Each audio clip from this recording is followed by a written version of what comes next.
Today we've got Stuart Ingraham's truck. This truck is all wrapped up and ready to go. But this truck has been a project that's been here at the shop for over a year. It originally was a 6.4 truck that was taken to Morgan Prim before his accident. And then it kind of came after his accident. He was looking for a shop to finish the project. He was wanting to do a Cummins swap. So when we got the truck, he already had an engine. It was a D&J Enforcer motor, and it had a Firepunk 48RE. But the truck was all apart, and we didn't know where a lot of the parts and pieces were, just because with Morgan's accident, we weren't quite sure where all the parts and pieces were. So we ended up having to find a engine harness. We had to find a bunch of random parts and pieces that in the transfer of this, the shop transfer, that we had a pretty big project. And the truck had sat outside in the gravel for a while. So the frame was pretty rusty. The bottom side of the cab was starting to get a lot of surface rust on. That's why we had pulled the cab and done POR 15 over the whole frame, underside of the cab, just cleaned everything up, repainted the engine, get everything back together. We fabricated, set up triple turbos for it. We did an 850 roll cage, did a back half, 4-link, gutted the bed. A lot of work that went into it, along with a race pack that's inlaid in the factory dash location. And it overall has turned out as a very well done project. So we're looking forward to turning this truck back over to Stuart, and I think he's going to enjoy this when he takes us back to New Hampshire and does some drag racing, some daily driving, and it's going to be a great project overall. So enjoy the video. This is a little bit of the process of when it started. We did not start videotaping this project until about midway through, so we have more pictures of the early process and more videos of the last half of the project.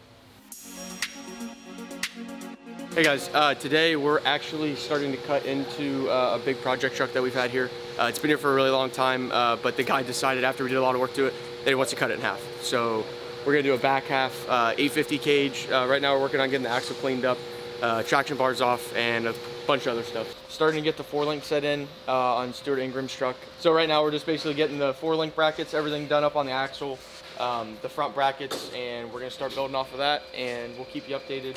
But basically that's where we're at right now, just kind of in the small stages of it. So.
More or less the main part of the back half done, but we still have a lot to do. We got all the gussets in, the double frame rail, but we still have a bunch of different like support bars, a bunch of X's, and just random stuff to put in the frame. So we're gonna try to finish that up here in another couple weeks when we get more time. So yeah.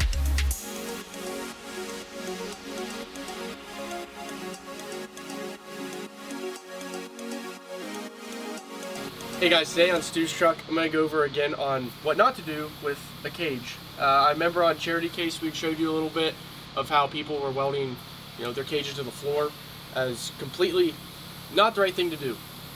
So basically what this entails is us cutting all 6 corners out of the truck that it already had from when the people welded the cage to the floor.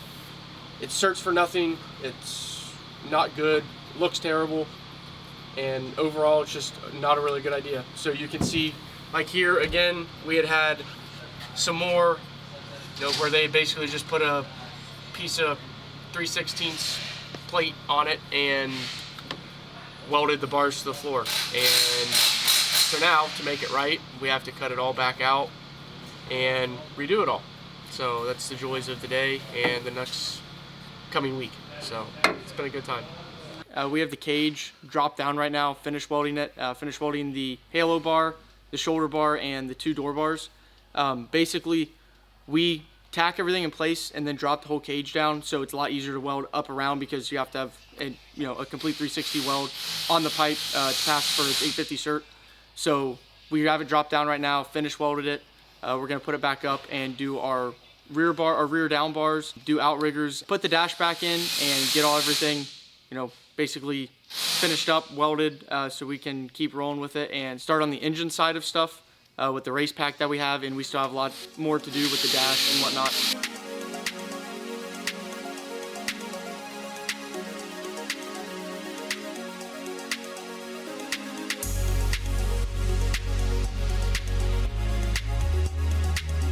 As you know, before we had, the truck was finished, so we're going through now and redoing all the battery all the battery cables, all the fuel lines, since we remounted the fuel cell, the batteries, nitrous bottle, finishing the exhaust, mounting the bed sides, just basically doing all the finished work. That last 10% of work is always the fun stuff, and so we're going to get it all finished up and hopefully have them on the road here July-ish. We're getting the race pack finished up in it right now, getting the interior finished, getting the seats mounted, harnesses. The race pack finished up is a big thing right now. Redoing most of the wiring in it, doing all the sensors. We end up doing a sensor, a rail to where it puts all your sensors in one rail, and then you have, lines going to where, to every port that you need to log off of. So it's just a lot of time-consuming stuff, and yeah, we're gonna hopefully get it done here before long.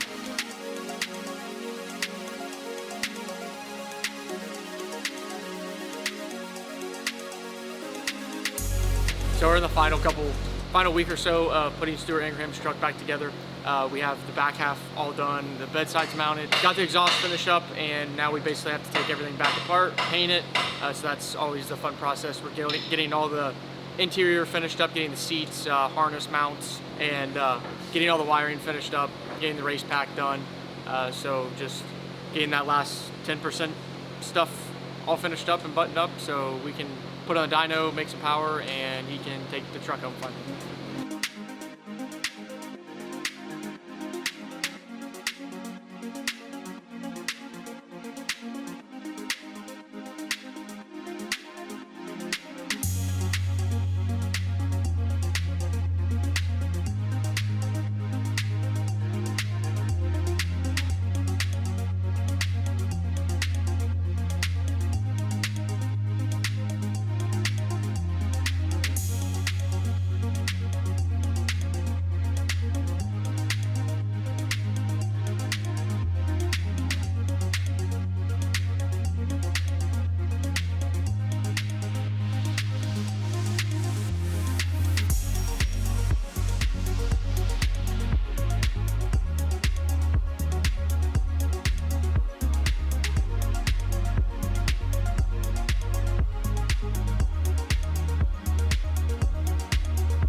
So today we're trying to get a bunch of the very small details finished up in it. You know, he wants a truck that is done running, you can drive down the road. So we got the race pack all finished up, installed, all the sensors, everything goes along with it. We're finishing up an RPM pickup right now. And we had a couple small issues transmission wise with the shifting and stuff. We had some wiring that we still had to do on it. So we're actually going through the valve body right now because the trans has been sitting so long. So we're trying to get some of that stuff finished up and gonna get it on the road, and hopefully probably gonna dyno it the next day or day or two. So yes, wait for that, and hopefully it makes some good power.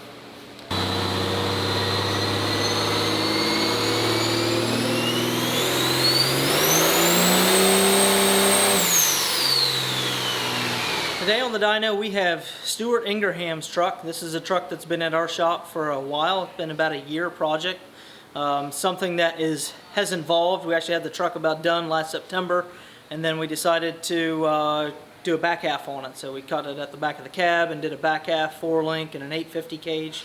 It's kind of extended the project, and we've added a race back, and we've done a lot of things that have involved through the build, one step at a time. And it really has turned out as a really sweet little project. We've got the truck from 8,000 pounds down to 6,475 pounds. So it's definitely a lightweight for a crew cab, short bed, 4-wheel drive Ford. Fords are generally heavy trucks. So it has an Enforcer motor. It has triple turbos. It has a 75, 96, 115 T6 on the manifold and a pair of 72, 87, 10 turbos on the atmosphere. These are 5-blade turbos from Johnny at Stainless Diesel, and the triples really, they spool very well. 6.7 liters of displacement is spool a big setup like that fairly well. We can make 10 pounds of boost by 1,800 RPM, so if you're driving down the road and you kind of roll into it at 1,500, 1,600 RPM, boost comes right up. By 2,000, 2,100 RPM, it's ready to smack on and it'll just kick the tires loose. So I've been driving around, I drove it to town earlier today, put fuel in the fuel cell, and I was on a tune that did like 1,100 horsepower, and it rips the tires loose at 60 mile an hour, no problem. So on these bigger tunes, it's going to be rowdy on the street. I look forward to turning this over to Stuart and seeing what he thinks about this. The fuel system on this is two 12 mil S&S stroker pumps and a 400% over S&S injector and a Mishimoto intercooler, Mishimoto radiator. We put a Dodge intercooler radiator in it. Has a Firepunk Comp 3 48RE with our full manual valve body, ratchet shifter. And then in the dash, I'll have Connor show you guys how we did the race pack inlay as the dash. So he's got all 6 cylinders, EGTs. We have boost pressure, drive pressure, crankcase pressure, water temp, trans temp.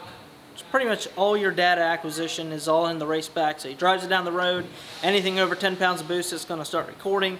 So he can go out, smack on it, race on it, come back and look at all the data, know exactly what every cylinder is doing. And we are a lot more likely to catch a problem happening before it happens if with this data. So if you have a cylinder that's consistently low in horsepower or low in temperature, that generally means that you have a problem in that cylinder, something you can address before you melt a piston or tear something up. So we did end up, we turned it up on tune 5. It did 1421 horsepower, spinning very badly. With the lightweight rear end that we have in there, we're relying on straps to keep it down, and it's kind of hard to throw something in the bed when there's no bed floor to throw weight in there. So it did 1421 horsepower, 1730 some foot-pounds of torque because I wasn't loading it up down low. But I bet if we could load this truck correctly with traction, it would probably do a little over 1,500 horsepower and probably 2,200 foot-pounds of torque. But the truck's not broke, so we're not going to tear it up. We're going to turn it loose to Stu. It drives great, and we look forward to having him take this back to New Hampshire and do some racing and do some daily driving with it.